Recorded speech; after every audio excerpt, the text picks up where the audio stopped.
what those reporting on the impact from COVID-19 on business aviation think of our industry's response to the pandemic, and what will drive our recovery from it. From the National Business Aviation Association, this is Flight Plan. I'm Rob Finfrock with your trusted source for business aviation news.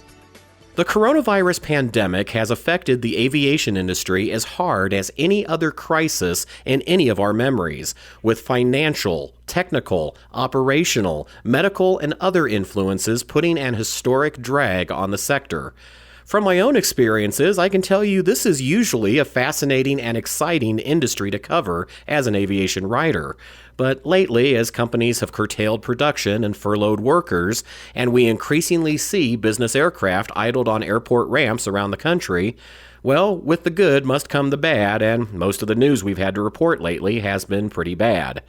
That said, covering the business aviation industry also offers a unique perspective on it. And today I'm pleased to welcome veteran aviation journalists Bill Garvey and Carrie Lynch to offer their insights on this situation and its long-term effects. Carrie is senior editor for Aviation International News, while Bill serves as editor-in-chief of Business and Commercial Aviation magazine and is also a business aviation columnist for Aviation Week and Space Technology. They join us today from their respective home offices. Carrie, if you're like me, you've worn down your keyboard from typing out unprecedented to describe the situation we now find ourselves in. The nearest comparisons that can be drawn to this, if any, are probably the Great Recession and 9/11 before that. How does COVID-19 compare to what we've experienced in the past as an industry? There are some loose comparisons between 9/11, the Great Recession, what's going on now. The biggest thing and the most obvious thing is the vast impact on our industry. We have aircraft grounded, we have companies laying off, all of which happened in all three areas. But why it happened and how it got there are completely different. And, for instance, with the Great Recession, a lot of it came about because people weren't being fiscally responsible. The ramp up in manufacturing was exceeding what our industry had capacity for. In 9/11, there were deep restrictions on our industry, but it was because we're looked upon and perceived as weapons. Now there are restrictions, but it has nothing to do with the aircraft themselves. It has everything to do with the virus. And in fact, our aircraft are looked at much differently. They're looked at as a big help, relief. They're doing repatriation missions. They're carrying equipment and necessary supplies. Bill, I'd like to expand on something Carrie mentioned. Many business aviation OEMs, operators, and other companies were on more sound financial footing before COVID-19 hit our country. But how long can that benefit last? Certainly, the industry seemed to be, I agree, on a sounder footing than at those other times. But immediately, obviously, that changed.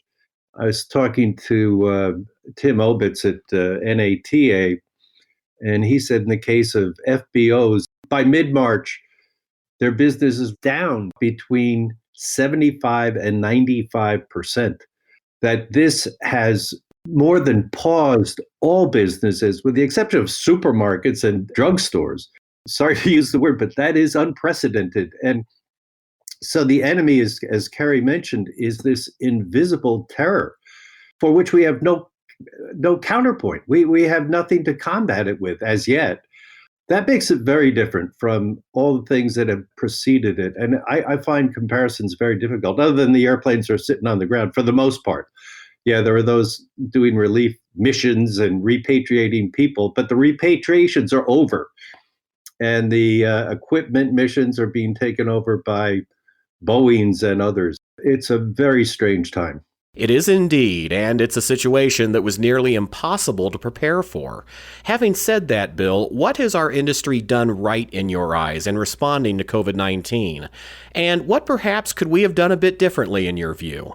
Well, I think one of the things the industry has done right is, for example, is what we're doing right now, and that is communicating. My hats off to NBA for one. The amount of information they're putting out on a daily basis is phenomenal. but we're doing it as well with the Aviation Week group, and I know AIN's doing it too. We see our mission is providing information, relevant information, and timely information to an industry that's begging for it. On another front, the associations, NBAA, NATA, AOPA, they've been working hard not only to provide information, but provide information and influence on Capitol Hill to find relief for aircraft owners, for aviation companies, and they've had some success, as you know, the CARES Act and the Payroll Protection Act. Those are really important, and I give them credit. And they've also been successful in getting some regulatory relief from the FAA on medicals, for example, and other things. So good on them. And you said a third one. I'm having problems with what anyone has done wrong. Seems to me that the industry has done pretty well. I guess a fault would be that no one stored enough toilet paper in their hangar. Carrie, what do you think we've done well as an industry during this crisis? First of all, I want to just endorse everything Bill said, that what the communication and the connection and the efforts of the association to make sure that our industry can keep going and stand up once the restrictions start to ease up. I am going to back up a little bit on that question and say what they have done right really dates back to the Great Recession and beforehand when they began an industry advocacy. The no play, no gain, and just pounding the hill and getting out the message in the public domain over the past decade. It's really gotten across the message that business aviation is just not as play toys, that they're useful machines that could help. And right now, more than ever, they're needed because you need to get these supplies. I did a story about Angel Flight out in Colorado. They're bringing in respirators and other medical equipment to rural airports. There's no way you could get that to them in a timely way if you didn't use business aviation, you didn't use general aviation. But importantly, the first reaction of governments whenever something really devastating happens, or so it has seemed in the past, is let's shut down business aviation. Let's push it aside and let's restrict it. Let's tax it. Let's do whatever we can because it's not necessary. And now we see it being more welcomed. How can we use business aviation? We have FAA working to keep those planes flying. And despite the rumors, the government has given every indication that they want the system to continue working and they want business aviation to be a part of it. The other point I was going to make, Rob, was just by the fiscal responsibility. And I mentioned this before. In 2008, the industry kind of fell in a trap of being over optimistic and maybe overbuilding and maybe putting too much into the market. Now they're not overbuilding. They've right-sized their order books. They've been very careful about building up white tails. They've been very careful about trading.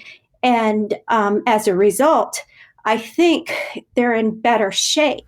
Those are great points, and along similar lines, I'd also like to give credit to OEMs, support providers, and other businesses in our industry. We've seen manufacturers and other companies, even those outside the industry but who utilize business aviation, switch up their entire operating models to produce ventilators, intubation boxes, face shields, masks, and other gear and equipment. Not only does that help the medical personnel and patients across our country who need those supplies, but it also serves to keep those companies functioning in some capacity and keep what employees they can on the job. I just think that's a tremendous effort on their part, and it's been incredible to see. Yeah, but it's also, if you will, incredible to realize that we had such a terrible shortage. That speaks to a whole different industry and a whole different concern, but that this production, this amazing surprise production on the part of these companies is really necessary, is a little unsettling. That's very true, and probably a separate conversation entirely.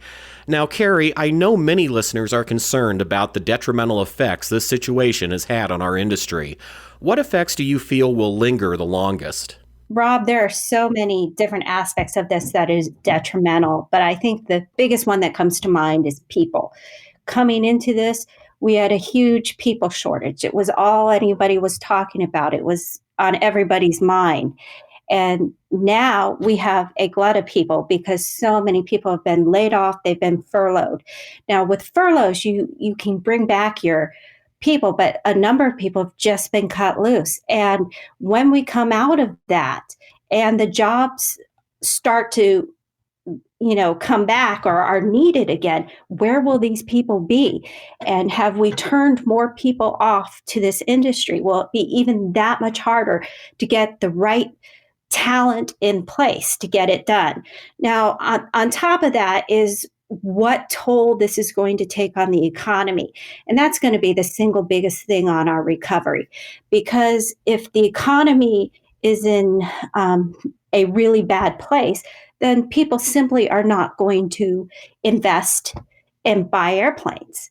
So, we see situations where the entertainment industry, the sports industry, the hotel industry, oil and gas, major industries are really, really struggling, and there just isn't going to be the money to invest. And that has a direct correlation on the industry.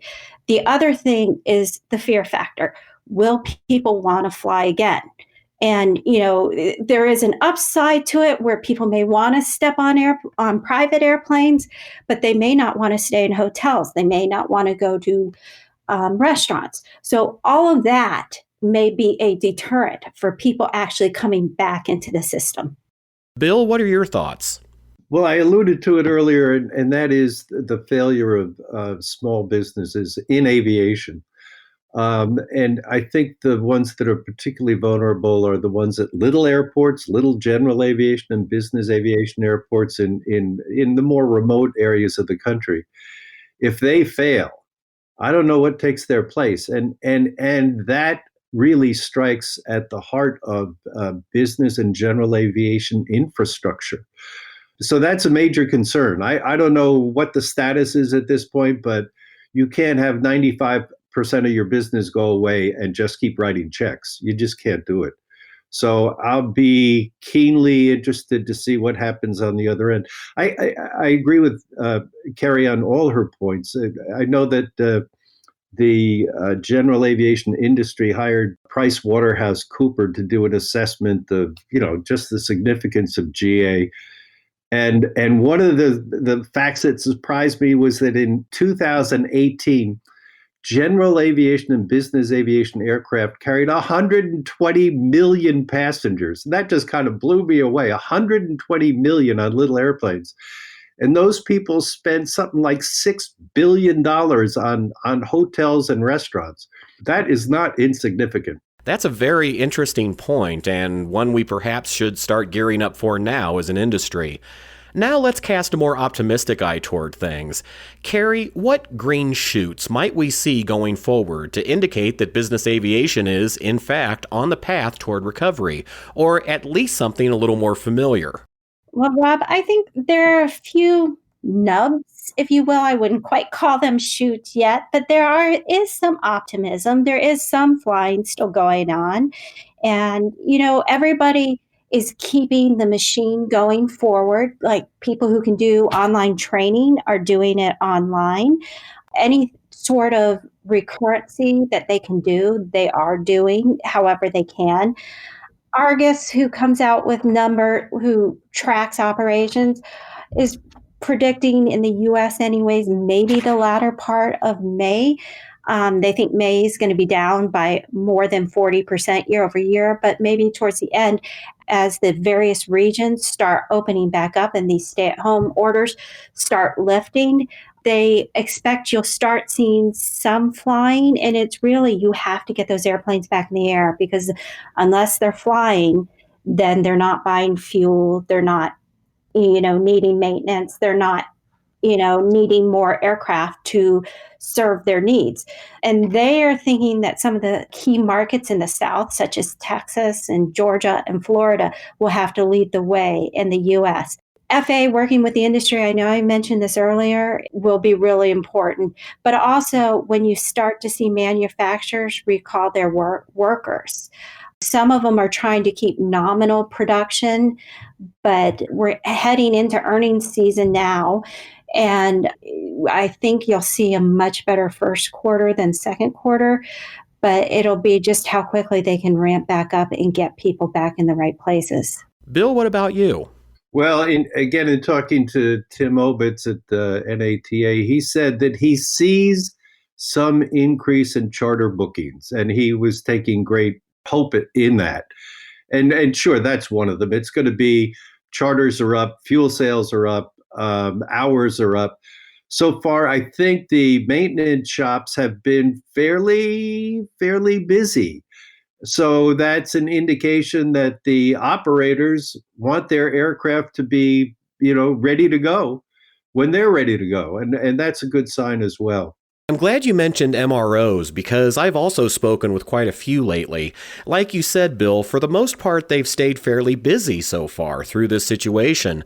It really seems clear that business aviation operators recognize this downtime as an opportunity to have maintenance performed and to make sure their aircraft are ready to go again when they're called upon. Here, here. I mean, they're complex machines. They need steady, regular maintenance, and it's, you got to do it anyway. And it's a downtime, so why not now? My last question for you both is one we've all kind of talked around during this conversation. Business aviation has had to respond to adversity many times before, and we've proven as an industry to be resilient through multiple crises. What aspects do you think will help our industry emerge from the current situation? I think, well, the fundamentals of business aviation are very much in its favor.